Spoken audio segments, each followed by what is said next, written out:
Hey guys, in this video, I will show you how to use iMessage on your iPhone. All right, let's begin.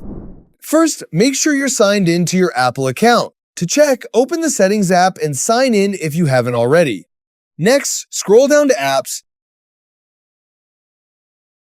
tap Messages, and make sure iMessage is turned on. If prompted, sign in with your Apple account to activate the service. After that, tap Send and Receive and confirm that your phone number or email address is selected. This allows you to send and receive iMessages using your Apple account. Once iMessage is enabled, connect your iPhone to the internet using either Wi-Fi or cellular data. Now open the Messages app, start a new conversation, or open an existing one and send a message to someone who also uses an Apple device with iMessage enabled. If iMessage is working correctly, your message bubble will appear in blue. If it appears green, the message was sent as a regular SMS or MMS instead. So that's basically how you can use iMessage on your iPhone. That's it for this video. Thanks!